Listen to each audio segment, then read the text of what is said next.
Hi, this is the Philosophical Angle, defining concepts in current media. I am your host, Chris Angle. I am the author of 4 books on philosophy, one of which is The Nature of Aesthetics. These books are available online, free for viewing, at www.philosophypublishing.com. They are also available free upon request as an attachment to an email, which is posted at the philosophypublishing.com website. Along with me are our panelists, Mark Brennan, professor at the Stern School of Business, New York University. He is also the American editor of the Quarterly Review of London, England, established 1809. Rick Samuelson is also with us, graduated from Yale, has an MBA from Wharton, and an MA from Tufts. He was also retired head of securities in UBS Japan. And the purpose of the Philosophical Angle is to examine the nature of the concepts being used in current media and compare the essence of the concept with the usage and circumstances in which the term is being used. The format of the Philosophical Angle is that your host will bring forth an opening statement on the nature of the concept for your consideration, and our panel will react with the criticisms, questions, and their own definitions. This week, the subject concept of usage is shovel-ready jobs. In recent times, the term shovel-ready jobs has surfaced as much iterated by President Obama. So what is a shovel-ready job? Well, Obama and his Democratic Party have stated that a shovel-ready jobs program would be a grand thing for the economy. These shovel-ready jobs would be generated by a jobs bill funded by deficit spending, which is money that the government doesn't have, adding to the deficit, which by next year will have doubled compared to 2008 in 4 short years, as per the Wall Street Journal in early November.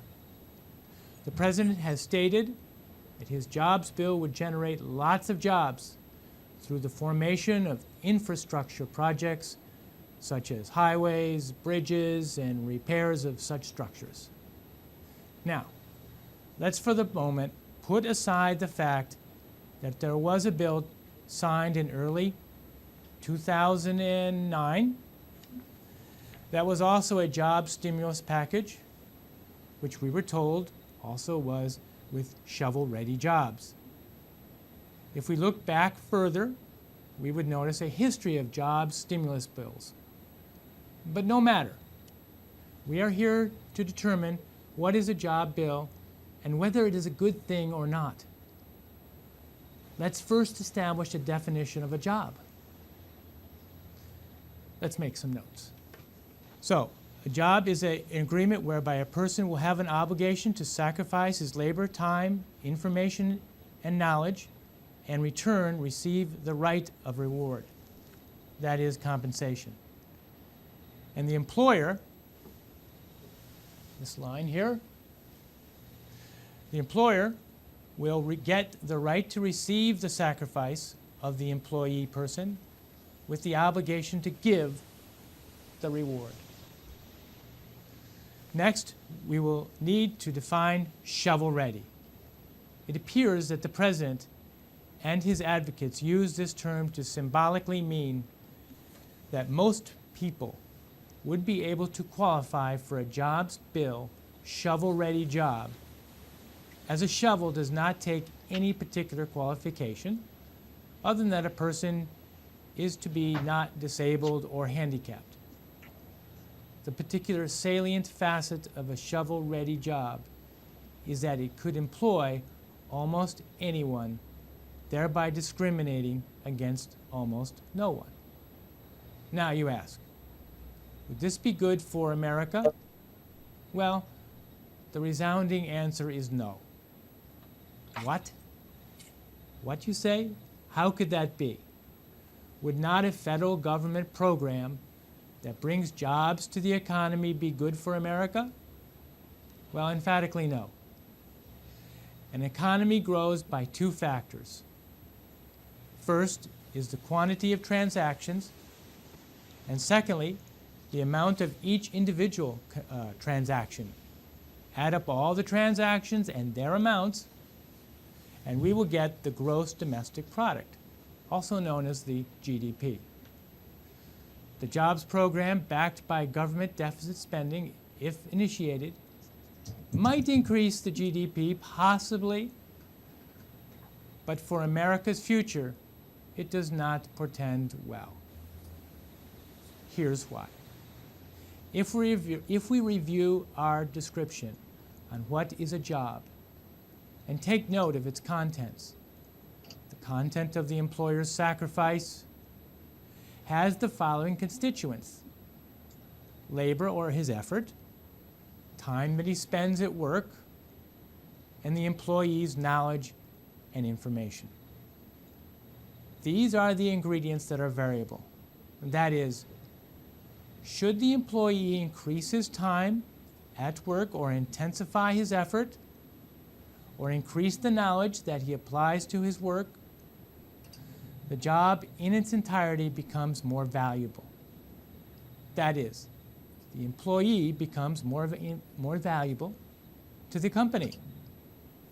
Of course, the employer will easily try to get as much time as possible from the employee and will try to get the employee to intensify his effort as much as possible. However, the greatest variable with the transaction between the employer and the employee agreement is within the knowledge information variable. All knowledge of the employer is made up of the individual knowledge and information of the employees along with information stored in mechanical memory controlled by the employees. Thus, when the knowledge increases relative to the company, that is, when the knowledge that assists the company to generate its products increases, the company becomes more efficient, and thereby it is able to increase more of its output with less input of the other factors. But further, knowledge may increase the quantity of the company's product, furthering the overall effectiveness of the product. As society evolves, it is knowledge that is the driving force of improvement of quality and quantity. And as a shovel-ready jobs program does not assist in the creation of knowledge and information, it will have little or no long-term constructive benefit for America. It may even have a reversal influence on the advancing directional course of the standard of living of the U.S. Let's go to our panel. Guys, is the Obama shovel-ready jobs program of value to America? Mark, I'd like to start with you first. Well, being that I reject, I think, every single precept of Keynesianism, I would say it's a complete waste of time. Chris, you were scaring me, though. You were defining jobs. I didn't want to insult. I hope you weren't insulting our viewers. I thought you might start defining shovel. It was getting a little esoteric there. But back to Keynesianism, it's hard for me to expect the American public not to buy into this nonsense when they see these same projects being done all around the world, probably no more frequently than in Afghanistan and Iraq. And when an American hears about schools being built in Iraq and bridges and all this other garbage, and ditto for Afghanistan, it's hard to make the argument that it shouldn't be happening here in their own country. So once you crap on the Constitution, it's really hard to expect people to respect it when you don't want silly projects being done at home. If it's good enough for Iraq, it's probably good enough for the American public here at home. You'd rather see your tax dollars wasted here at home than on a bunch of people who hate you. Okay. Rick, have you a response? Well, I guess the first point I'd make is that in the first stimulus package, this concept of shovel-ready jobs crept in, and from my understanding, the Obama administration itself couldn't find very many shovel-ready jobs, and that shouldn't be surprising. When it comes to infrastructure, there's a long lead time, and it requires a bit of planning. You just don't kind of show up at a site and start building a bridge or a road kind of a week later. So conceptually, this notion that you can get a quick boost has even been kind of discounted by the administration itself. The other thing that's very worrisome with this sort of centralized approach, because we've seen it elsewhere in the world. You may remember Japan's experience of the 80s and 90s when they tried the very same thing, and to this day, if you go to around the countryside in Japan, you will find bridges to nowhere and huge highways with no traffic on them, and that imposes maintenance costs that have to be borne by the taxpayer. So because of the pork barreling nature of the way government runs, there's very little assurance that a centralized shovel-ready jobs program could possibly be efficient. And the likelihood is that it's going to be very inefficient, including in the United States. And of course, we have many examples of that as well. Chris, one other thing. Go ahead. The only thing that's sillier than shovel-ready jobs and the idea that putting people, quote unquote, to work doing things we don't really need was the idea of Obama's socialist predecessor, George W. Bush, who thought it was a good idea to just mail $300 checks to certain taxpayers. That reached a level of stupidity, which is indicative of most of the Republican Party platform, that just, makes people like me who believe in an honest day's work, an honest day's wage, small government, want to flee screaming. Well, that's interesting. And Mark, you mentioned a little bit ago that you don't believe in stimulus at all. I wonder if you could just elaborate on that statement. And why would you not believe in stimulus at all, whether it's a jobs program or any other type of stimulus? Sure. If you, I'm not conflating the two, but if you look at stimulus along with nation building, which is really all that nation building is, every nation building exercise we've done has been an abject failure. If you start with the first one that we did in the late 19th century, that was a disaster. If you look at the Marshall Plan, that was a complete disaster. The countries that we gave more money to grew slower than the countries that we gave less money to. And what it turned into was a giveaway program to corporations that were most closely tied to the Truman administration. So these things are never judged, these quote unquote shovel-ready projects or nation building exercises or any kind of Keynesian project is never judged on its economic merits.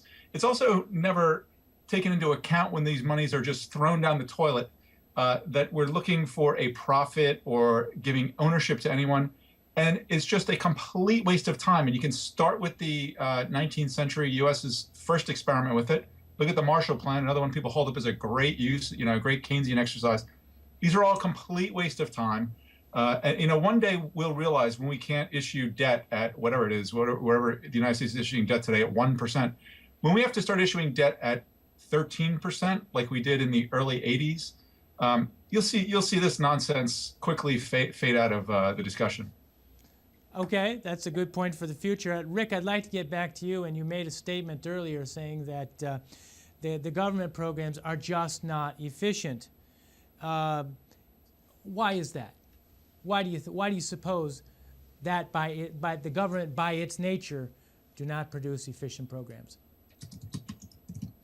Well, it's in the nature of any representative government where a congressman or other representative is looking for pork barrel style benefits for his particular region, and inevitably, to the extent that they gain a share of that, there are compromises made, and as we've seen before, this is what gets local politicians reelected year after year. Norm Dix out here in the 6th district of Washington is in his 17th term. Well, the reason he's in his 17th term is because he's managed to get a number of infrastructure projects here to do with the shipping business and other areas.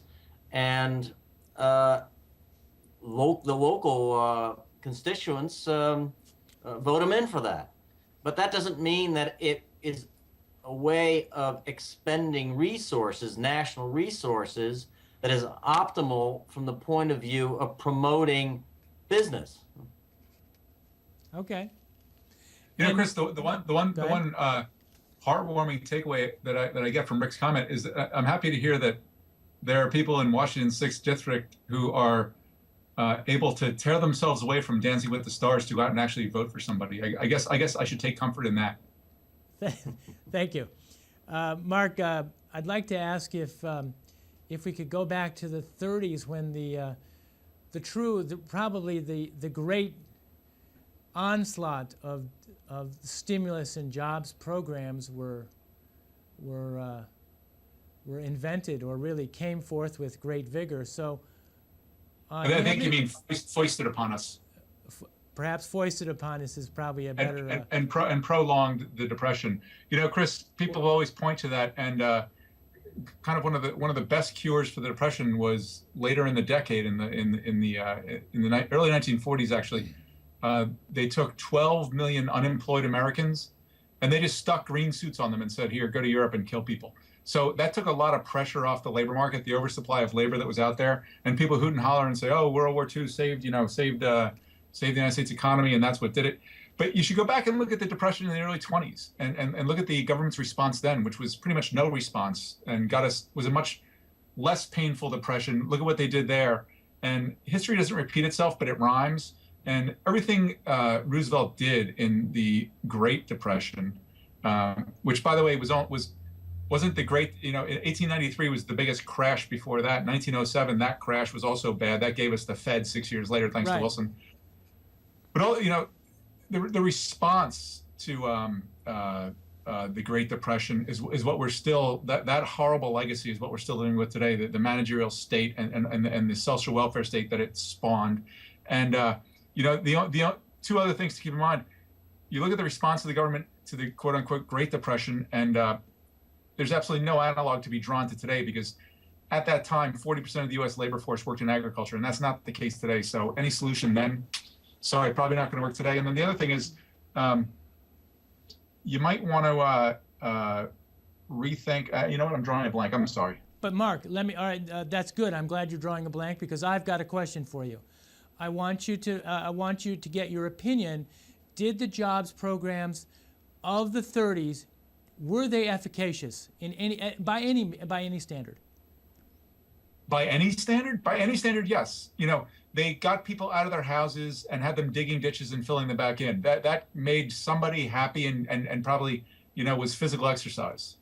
But, that's not the standard you need to judge them by. That's correct. You need to judge them by what was the opportunity cost of the capital and money and taxpayer dollars that were squandered on that stuff. And by any rational calculation, it was an abject failure. Okay, that's what I want to get. Reconstruction after the Civil War, and just like the Marshall Plan in Europe. Well, that's what I wanted to get. What was the 30s? Were the jobs programs of the 30s overall a failure or a success? And the second question: did it bring us out of the Depression? Because in the late 30s, as I recall reading that Roosevelt's Secretary of Treasury, was it Morgenthau, began to advocate more lowering of taxation and other possible private enterprise stimulus. So do you have any, did the jobs programs bring us out, or was it free market new policies of the administration in the late 30s? Well, before we start venerating Henry Morgenthau, I would like people to go and take a look at the Morgenthau Plan, which was his plan to bomb Germany back to a prehistoric, pre-agricultural state. That was his solution to World War II. it's a neat theory. It's a neat idea, except when you take into account just war theory. So that's the kind of mindset you're dealing with when you're dealing with Morgenthau. Your question, I think in some can be totaled as, did this get us out of the Depression? My answer is actually, most of what the Roosevelt administration did was prolong the Depression until basically the rest of the industrial capacity of the world was wiped out in World War II. And we were the only standing, the quote unquote arsenal of democracy. We were the only standing industrial power left. So we got to export our way to prosperity and the great post-war prosperity. And, that came about in part by the investments the government had to make to create this arsenal. But our manufacturing base was intact and had been pretty big and very big actually before that. So I'm sorry, go ahead. I certainly believe that we were a nation ascending to economic greatness all throughout the 1800 and 1900s. So that statement is certainly true. Now, since World War II, though, has the government played any good part in our economic advancement? Rick?